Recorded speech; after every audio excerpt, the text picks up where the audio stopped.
Welcome back to another riveting episode of the Active Life Podcast, which could quite possibly be the best thing you will listen to all week and only projected to get better and better. I'm Larry. I'm Cody. I'm here with you, Cody. Hi. Hi. So yesterday, something very interesting happened that led us to today talk about something that I think affects everyone in varying degrees. Some of which people are aware of, some of which are not. And I think there are some pretty insidious, sneaky ways in which people could be getting screwed, where they don't even realize they are, and shed some light on something that I think could really help them. All right. We're going to talk about the difference between social awareness versus social anxiety. I was walking to the basketball court by myself yesterday, dribbling a ball. Outside? Inside? Outside.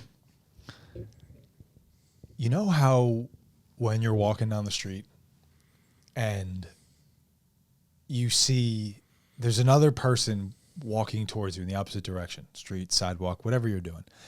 And there's that immediate thing where your whole body's like, all right, let me gear up to time the eye contact and how long I'm going to look, when I'm going to look up, this face I'm going to make, all that, right? Do we go up or down? Right. Well, I think 1 out of 1,000 people who has actual normal, healthy levels of confidence or whatever, maybe you're not dealing with that. Or if you're really focused on something else, you're not.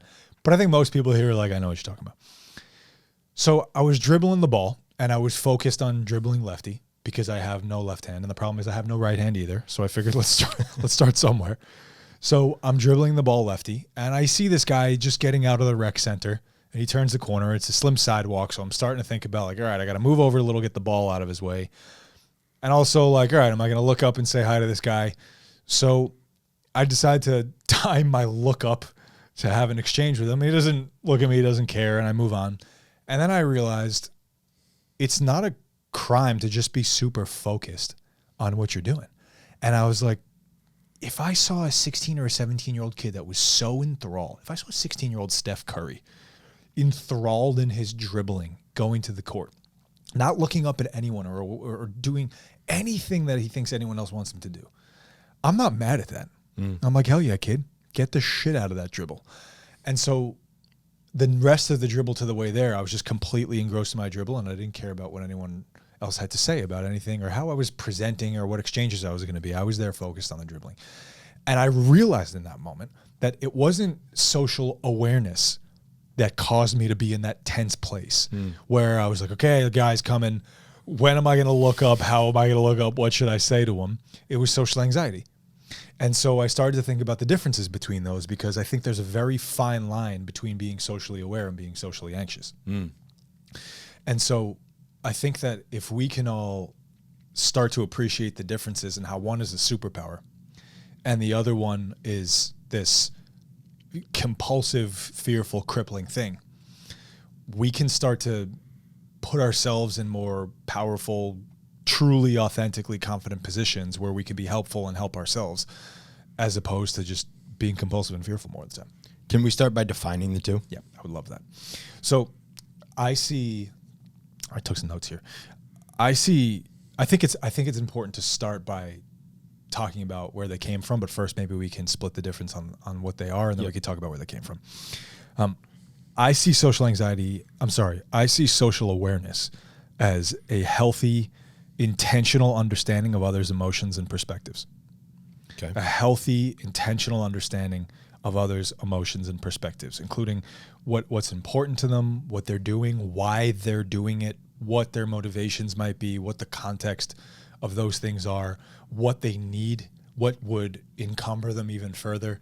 Being aware of those things. Okay. I see that as social awareness. I see social anxiety as a compulsive, fear-driven preoccupation with, or especially around judgment and rejection. Got it. Make sense? Yeah, so one helps you better understand the other person. It sounds like empathy. Sure. Is that similar? I think that, yeah. I think that empathy by definition is you could feel what someone else feels. And you can be aware without needing to be in the feels. Yeah. Okay. Exactly. So you have an awareness of where they are, what they're thinking, what they're feeling, but you're not necessarily attaching to that. Correct. Where anxiety is more focused on how you're presenting and how you think you're going to be interpreted by the other person. And what the consequences of their interpretation is. Got it. Okay. So when we think about where this comes from, I think it's important to point out, because we've touched on how, we're wired as humans. We came from a place where we're wired to keep tabs on about 100, 150 other people. Mm-hmm. That's actually what we're really built for. Mm-hmm. We're not really capable of much more. So when we think about how to solve problems at the 8 billion personal level, we're not that sophisticated, right? Like we're built to keep tabs on about 150 people, 150 and the relationships therein. So when we think about where we came from, our evolutionary history, and if you don't believe in evolution, then we could even just say as far back as you think humans were evolved, because we didn't always have phones. Mm-hmm. It wasn't that long ago that we didn't have the internet. There are very, very real benefits and consequences to being able to understand what's going on with the people around you. Mm. Like there are severe developmental disabilities where they're around people who can't interpret and participate socially, right? Like autistic people, depending on what kind we're talking about, struggle intensely with their ability to do that. It's considered a serious disability for a reason. Yeah. It's integral to who we are as social animals. If you don't think we're animals, I don't know what to say. The consequences of not understanding how to observe and interpret and participate socially are serious. Yeah. And historically, they become more and more serious the further back you go. Today, it's just like, Julia said she doesn't like me anymore. Fine. Back then, it was, you can't be in our fucking tribe anymore. Mm-hmm. Get out of here. And go figure out how you're going to fight off the wolves by yourself. Right. That's what it was. It was death. Not too long ago, it was death. So there are very real consequences and there are very real benefits to being able to do it, because if you're someone who does it very well, you're if not venerated as a leader there, you're regarded as someone who is a healthy and integral member of society, where you have a very strong sense of belonging. You support and are supported intensely. You have people's backs, they have yours. Mm-hmm. So that social awareness is a superpower. Social anxiety, the fear of what happens if I'm not liked or approved of socially, that had very, very real consequences back then. And today, I think it evolved into a place where it can be artificially hijacked in a lot of ways based on how things are today. Yeah. And just the world we live in today. Yes. Modern technology. Yes. Specifically that thing in your hand and the social media, the applications. 100%. All of the things. Mm-hmm. When I think about anxiety, right, how I often think about this is that comes from projecting so far into the future. Mm-hmm. Right. And like you had said, wondering about how these people are going to interpret me, how they're going to take me, like how they're going to perceive me in this experience, where awareness is more of a present thing. Mm.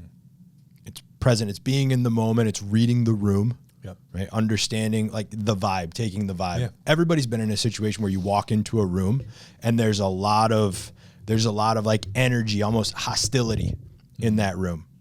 You could feel it. You can feel it. Like, oh, that guy. Think about any time, I haven't done this in a very long time, but if you go out at night, right, you go out to a bar, you can tell that guy that's looking for a fight. Yeah. That's social awareness. Yep. Yeah, you can. I saw it was something on going back to social media. It was like, look, if there's a 35-year-old guy sitting at the bar by himself, stay away from that guy. Yeah. He's not out there to have a good time. Right. Yeah. Or he was, and it went really wrong. Didn't go well. Yeah. He's going to finish his night very differently. Right. That's right.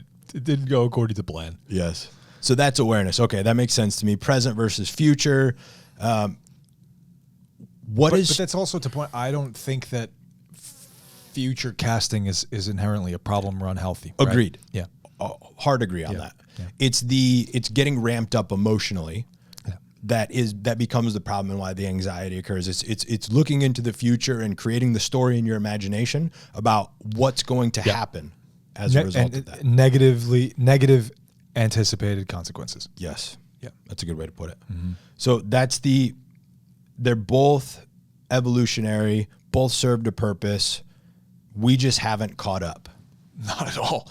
But what's crazy about that is that I think that our technology has not just made it that we haven't caught up because we were caught up. I think our technology has like catapulted the demands on us light years into the future, but we don't have the software to fulfill the demands. Yeah. Yeah. How would somebody then differentiate between these two things? How can somebody listening to this use that as a measuring stick for themselves to be like, okay, am I practicing awareness, or is this bleeding into anxiety? Well, I think that social anxiety hijacks, if you will, social awareness, because I think that we all have some social awareness depending on how present and observant we're being. But I think that social anxiety takes what is otherwise a natural instinct, and it amplifies it into overthinking or fear or paralysis. So, like for example, like replaying conversations in your head over and over again, harping incessantly on what you should have done, avoiding certain social situations entirely because of imagined consequences. That's anxiety hijacking the awareness that you have around possibility. And it's just turning it into this shit show of all the potential what ifs. It's crazy that you brought this up. I had this experience last night when I was laying in bed trying to go to sleep. Go on. I ran through the highlight reel of the negative interactions that I have had, like a few key ones, and how I would wish I could relive those and do those differently. And all my mind started to do was race, and all of a sudden it's midnight and the clock is just running and I'm not going to sleep. Wow. And that's the anxiety that you're talking about. How often does that happen to you? Not that often anymore. That's intense, dude. Yeah. So that was a bout of anxiety that came by, like you were describing, reliving a situation, trying to think about how I would do that differently, and then ultimately judging myself. So what is it? It was about past stuff, or it was about stuff you had to do? Past stuff, which is interesting. Wild. If we're thinking about projecting into the future, creating anxiety, I guess the argument is you can get that from looking back into the past. Yeah, too. for sure. Because it's like assuming that the relationships aren't like, if you're like, well, this person that I dealt with yesterday is going to be sent to Siberia, you might not be as anxious because you're not too worried about potential consequences in the future. Yeah. But there's a little part of you that's like, well, they might make it out of Siberia sometime. Who knows? Like, what are we going to do then? Right. Right. Yeah. So I think it always does come down to what you were describing as like a real compulsive, fearful preoccupation around, well, what's going to happen and how's this going to go? I think that you mentioned technology a couple of times as I hold it here. I think that modern society and their technology in this like very, very connected world of just these like constant feedback loops and social media and all these different things, I think that it can really blur the line between a healthy awareness and anxiety. Oh yeah. Yeah. It's anybody who's ever doom scrolled knows what that means or what that feels What like. is doom scrolling? And anytime that you're just like going through and cycling and you can't pull yourself out of that scrolling, because Instagram, they did a really good job. Well, Instagram, Facebook, all of the social medias, and they talk about this. I think it was in one of those documentaries that came out a few years ago, how it's an infinite feed. It will just keep going. There is no bottom. Was that The Social Dilemma? Yes. I loved that. I think when it first came out, there used to be like you've caught up with your feed. And then it'd be like, okay, time to get off of this. Yeah. It doesn't do that anymore. No. Dude, how do you think, that casinos does it like hire people who understand the human psyche and human behavior? You like basically hire behaviorists to design casinos to be as addictive as possible, right? Yep. The lights, the flashing, how do you the think noise. Those people sleep at night? Probably like babies on their mattresses made of money. Right. Well, I was thinking about it. I was like, do they sleep really well because they're just like, fuck it, found mine? Yeah. Or like there has to be one of them that's like, I don't know if I'm stoked about my work anymore. I don't think they're doing that work anymore, at least not to a high level. I mean, we're talking about like the temperature of the room, the kind of music, the cadence of the music, the lights, the lighting, sounds. Dude, the patterns on the carpet guide people to certain places. The whole thing, the plants, all of it is just designed to how do we get people to stay here, lose track of time, and spend as much money as fast as possible. Well, when we went to Vegas last December, so about a month ago now, like the way that they construct those buildings, it's so hard to navigate once you're inside. It's so crazy. Because like they'll be built like, nobody can see this, but it's like three triangles that connect to one another. So once you get in, it's so hard to find your way out. Wow. And everything seems like an infinite loop. Oh my God. It's literally a maze to try to get Exactly. it out. And along the way to try to get it out is a whole bunch of places you could spend money. Yes. That's so crazy. Anyway, why were we talking about that? Bring us back. We were on the difference between the two, awareness and anxiety. Yeah. And so when we look at all these ways where in social media, as we were talking about, and all these contemporary places where we're very, very connected and we're constantly seeing what other people are doing, what it means about them that they're doing it, what we're doing, what that means about us in comparison, I think it becomes very, very easy to constantly worry about what a bunch of people think about you and what you're doing in a way that is not helpful to you or that person. Hey, it's Dr. Sean here reminding you that if you are a coach who wants to fill the gap neglected by fitness and healthcare, and you want to make a career doing it, we might be able to help you. Head to the show notes. There's a link there. You're going to click that link to download the ALP curriculum. That's the stuff that we teach to coaches over the course of 13 months to turn them into world-class professionals who never have to worry about missing a paycheck again, doing work they love to do. Go ahead and check that out, and I'll see you on the other side. Let's get you back to the show. Well, it starts off helpful, right? It's a healthy mechanism to have that awareness, right? It's when you obsess on it, as you're describing, when you are starting to make every single decision or inaction, lack of decision making, based on what you think the outcome of the interaction is going to be. Yeah. Well, some questions that I think would be helpful when we could start to give people something practical to take away here is as I was walking. And I decided, and I passed that guy who didn't really give a shit about me as he passed me. And I thought to myself, what if he were in the same position where he was gearing up for how he was going to make his eye contact and he had his little socially anxious moment. And I just kept focusing on my basketball. And I was just engrossed in that, as I was immediately thereafter. My fear was originally, what is this guy going to think of me if I'm not such and such kind of social participant? What's he going to think about me? And in the wake of passing him, I started to ask myself, well, who cares? Now, if there are bigger implications for like what's happening and what it like the benefits and the consequences of either engaging with this guy in a different way or not, there's conversation there around when it's a good idea to be a certain kind of social participant. Of course, you don't want to stand around and watch something happen. That's not the thing, right? But I think that for people who are listening to this, who struggle with consistent social anxiety, even if it's at a low level, if you're after something that's meaningful to you and you're preoccupied around other people's intentions, judgments, and ultimately rejections, I think it really helps you to take it to the worst place.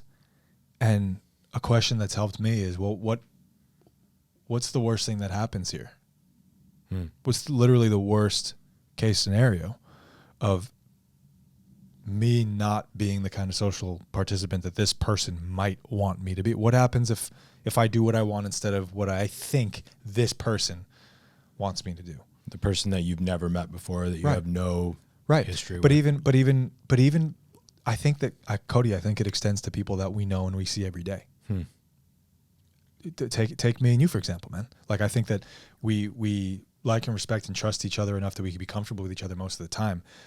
But I think that there are places where even in relationships like the one that we have, that people could ask themselves, well, in what way should I really be worried about what this person thinks about such and such? And so I don't know that it's just about strangers, to your point. Yeah. I think that in their relationships, whether it's a coach with a client, with the relationship with your mother, with your spouse, with your friends, with other members of your family, colleagues, I think that there are a lot of places where we're preoccupied about what other people are going to think and ultimately interpret and judge and then decide around some sort of rejection. And so I think that it's really worth walking yourself through, well, what's the worst case scenario? This entire conversation, just what keeps spiraling in my mind is the Covey circles of control. And I think we've talked about this before. Can you list them again? There's three spheres, and it's circles within circles. The very first circle is the circle of control, or sphere of control, right? It's the things that you absolutely have all the control over. It's your reaction. It's the words that you say, the actions that you take, your behavior. It originally included thoughts. And I don't think that actually lives in the circle of control, because everyone's had an intrusive thought Yeah. right? If that was my idea, I'm screwed, dude. Right. That's the innermost circle. So that's the things that you absolutely have control over. The next circle is your circle of influence. And that's kind of what we're talking about here is that circle. It's other people's interpretation of me, right? The things that I can influence, what your kids do. Anybody who is a parent who's listening to this or has even hung out with kids before, you know that you can't control those kids. You can influence what they do, but there's no control there. Yeah. Other things that you can influence are like your reputation. You can influence how hard somebody perceives that you work. Right? And then the outermost circle is where, unfortunately, this is where I think a lot of the anxiety comes from, or some of the anxiety comes from, is spending time in that circle of concern. And these are the things that we really have no control or influence over. The weather, the economy, traffic, what somebody else in the car next to you does. Those are things that are in your circle of concern that are taking up, for a lot of people, they're taking up a lot of energy, that there's nothing that you can do about those things. Right? If I wake up in the morning and I'm upset about the weather. Sucks. So it's control, influence, concern. Yes. Wow. I appreciate you walking me through that. I've never heard this before. No. And I realize how much time I've spent in the circle of concern. It's actually a piece of education that we deliver to clients at the flagship now. That's huge. Yeah. So we were talking about, we've done a good job establishing the difference between the two, right? How social anxiety hijacks awareness. Do we feel like we walked through that well? yeah. How about how modern society amplifies our social anxiety? I mean, I think we touched on it. I think that the reason we're starting to hear more and more people talk about technology detoxes, dopamine fasts, unplugging. Unplugging is a term that was born within the last 10 years. Yeah, it's new. So the fact that we're talking about taking retreats and that when people say, I need to have a day without my phone, think about how crazy that is, that it's become that much of an extension. I think that when we think about the fact that people are pushing for things like that, it becomes obvious how much these things have become this double-edged sword of this technological lever that we can use for ourselves, but also something that is going to encumber us if it's something that uses us more than we use it. Mm-hmm. I like going back to the social dilemma, like them talking about what the product is. Oh my goodness, this blew my mind. For people who haven't seen it, can you walk us through what you mean? It's if you're engaging with a piece of technology that you didn't pay for, right? That is not the product. You are. You're the product because you're being sold. That's why we get advertisements on all of these things. Anybody who's ever said something and then all of a sudden it pops up on the phone, right? You start scrolling and you go through your Google. Now all of a sudden the thing that you search for on Google is going to show up on your Facebook. Yeah. It's going to show up on your Instagram. I didn't get it the first time when they said that you're the product. I didn't get it the first time. I had to hear it a second time and get it again. It's like, to make sure that I'm clear, and anyone else that wants to know what you mean too, what you're describing is, if there's some sort of app or some platform or whatever that you've been given access to for free, that is not the product that you get to be the free beneficiary of. Right. You are the product because your attention is the number one thing that these other corporations are advertising to capture. Mm-hmm. And so what these free platforms are doing are saying, well, we'll pay for and build this platform that all you guys can use for free because all of these corporations are going to pay us for all of the attention of yours that we give them in hopes that you buy their shit. Speaking of attention, did you see the TikTok thing that just happened this last weekend? Which? So TikTok got banned officially on the 19th, and then 12 hours later got reinstated by an executive order through Trump. No, I didn't hear about the reinstatement. Yep. It was like 12 hours later, and people are talking about it now. Is that because it's going to be purchased? Maybe. That was supposed to be the plan, but what Trump signed an executive order that allowed it to be back on U.S. platforms, and he said he was going to do that. So what people are talking about now is they're like, that was an ingenious marketing ploy. They shut it down for 12 hours. They were able to get people who are addicted to that platform to have this huge backlash and this huge social backlash and this huge, like, we actually want this thing. We need this thing. And then Trump comes in as the savior of the moment. He's like, guess what? I'm going to give it back to you guys. It's a really interesting, if you're thinking about it through the lens of marketing, it's a really fascinating marketing play. Sure. That makes sense. I am curious what the broader motivation is, if there is any besides just that. I could see how that could be it in and of itself, but neither here nor there. Yeah, man. So what else? We have like how modern society amplifies social anxiety. What about how people can start to catch the difference? How do you see people can start to catch the difference in themselves? How can people start to see, am I being aware or am I being anxious? It's a good question. I'm still stuck on the phone thing, like the detox piece, the detox pieces of it. What do you mean? I know that you had an experience with this. Maybe I remember you telling me about it. What was it, a year ago, maybe 2 years ago, where you went somewhere that was secluded, left your phone in the car? Yeah, it was amazing. I was in a cabin for 3 days with paper and a pen. That's a fascinating detox. I noticed that when I did my little walkabout for like the first couple days, you're kind of itchy. I itched for 2 days, and by day 2.25, 2.5, I was super chill. Yeah. You're like, I could use about 7 more days of this. Yeah, I was like, oh man, I need more. That's what it was. Yeah. So the way that I want people to have something that they can start to use. Yeah.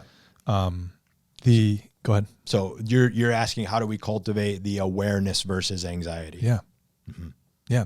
I think that if we can start to just give ourselves some space to observe and see what it feels like to just observe, and then start to feel like, what's the difference between just observing something without thinking about any consequence to you and you starting to imagine consequences for you?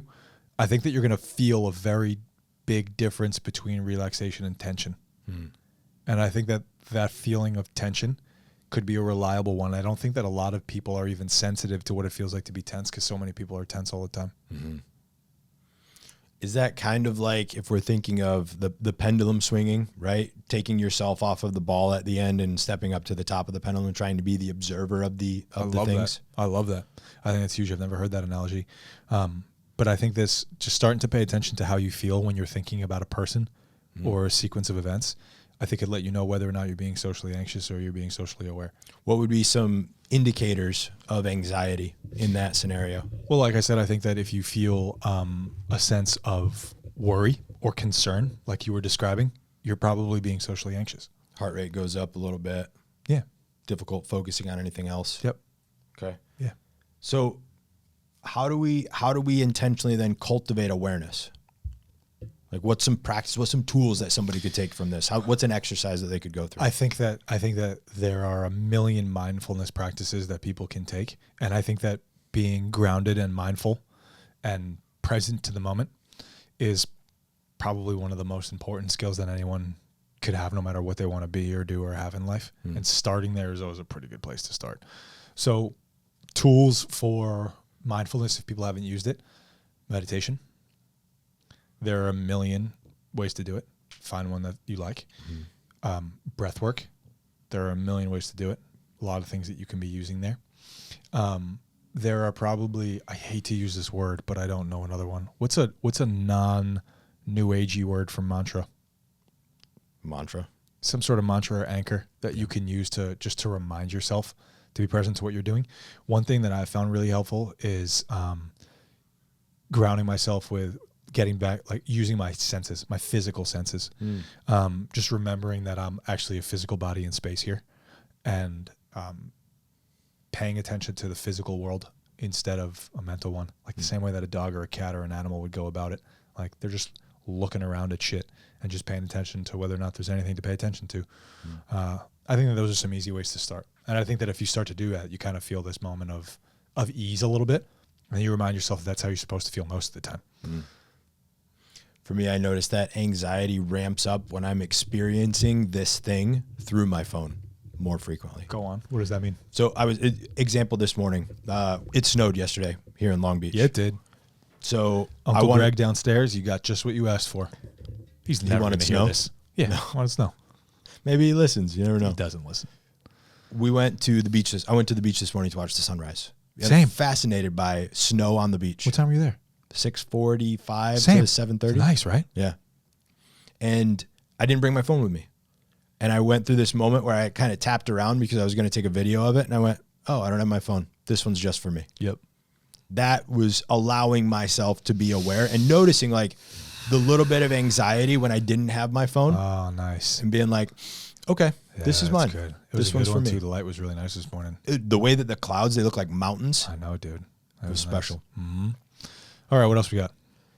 Anything else for how someone can cultivate any sort of awareness versus anxiety? I love what you said, awareness, like it's assessing, right? Assessing is the first step. You can treat this just like you had a client if you're listening to this as a professional. How would you assess this situation, how you would assess a client for a movement limitation? Right? What is the current state? What are we going through? What am I feeling? What are the inputs? Nice. There's a reasonable assessment phase that you can go through with this. What am I focused on? What am I feeling? From there, you can develop a plan, right? Like you had said, some sort of mindfulness practice. It could be writing. It could be meditating. It could be breath work. Something that brings you back to the present moment, helps you ground, work through some of your thoughts a little bit, and then you can figure out, okay, based on that developing phase, what needs to be true at the end of that for me to then continue this work and progress and not backslide, fall back down the mountain. Yep, I think that's a really good place to start. It's beautiful. Yeah, Anything thanks. else on this? No, I appreciate you walking through this. I just thought it would be something that I think would help people start to understand the difference, because I think that there are a lot of people who would like to be very socially effective. We all want to be socially effective. We all want to be respected, liked, seen, understood, have a sense of belonging, have a place where we can feel easy, that people have our backs and are supportive, and that we can give in ways that feel free and good to all of us, and that we all get to eat and sleep well at night. That's really all we all want. And I think that there are ways where anyone who has severe social anxiety understands that they've probably been taught that what you think is the reality is not at all the case most of the time, and you have a compulsive thing that you're dealing with. And I think that those people, if they could push a button to feel more socially confident and socially efficacious, I think that anyone would want to push that button. So I think that starting to parse out the difference between those two is helpful, and find out where you're living most of the time. What's been helpful for me in that regard is the understanding of reality is that most people don't care. Yeah. It's so crazy to hear. That thing that you brought up, but the basketball, you're going through the scenario in your head about how you're going to do it, and the guy never even looks up. Dude, the rest of the basketball thing was incredible, man, because I got to this court. It was 46 degrees yesterday. There was a little bit of dampness on the court. I was in this court all by myself. There were 4 courts here, and I'm in this huge space all by myself. There's a dad with his 2 kids playing football on the field, probably 100 yards away. And there are a bunch of other people just walking through this public park and in and out and whatever it was. And I was just standing in the middle of this court by myself in my sweatpants, just practicing these weird dribbles. And I just expanded my awareness to the whole park and all the people that could be in it. 16-year-old derelicts, parents, people walking their dog, athletes, non-athletes. And I just thought to myself, like, I actually don't care at all what anyone has to say about what I'm doing right now, unless they come over and like, hey, can I give you a tip? Because that looks like shit. I'd be like, yeah, please, I would love that. But other than that, it didn't matter at all. And there was such a sense of freedom and relief and relaxation from that. And I realized that there's actually nothing that's worth being preoccupied about right now other than exactly what I'm doing. And I don't think that I have spent anywhere near as much time as I would like in that space. And I think it's one that I've been practicing for a while, and I think that a lot of people would do well to practice. That's a great place to end. Remember, I know you got value from this episode. Like, share, send it out, share it with your mom. What is it? Two starving children are saved from a share. 3 puppies get, 3 puppies get adopted per like, or comment or something like that. Each download saves 7 goldfish. Right. Dude, my goldfish is murdering right now. I have a betta fish in a bowl in my kitchen, and someone was like, it's not going to last a month in that bowl. We're probably 8 months in. Better than he's ever been. Looked up on Google recently. I might squeeze 5 to 10 years out of this thing. Wow. Yeah, dude. Yeah. See you out there. Bye. I hope you enjoyed that episode of the Actify podcast. If you did, please head to wherever you listen and leave us that 5-star rating. It really does go a long way. 5 stars goes a long way. Please leave them. If you're interested in working with us as a coach, remember, we help coaches from around the world build fulfilling careers, working with clients they're inspired to help so they never have to worry about being able to pay your bills again. No one's ever going to ask you if you are going to get a real job when you work with Active Life. All you have to do, head into the show notes, click the link that you find there, download our curriculum. That will give you a feel for what it is going to take for you to be successful. A team member of ours will reach out to you to find out if it's a fit for us to work together. Till the next show, turn pro.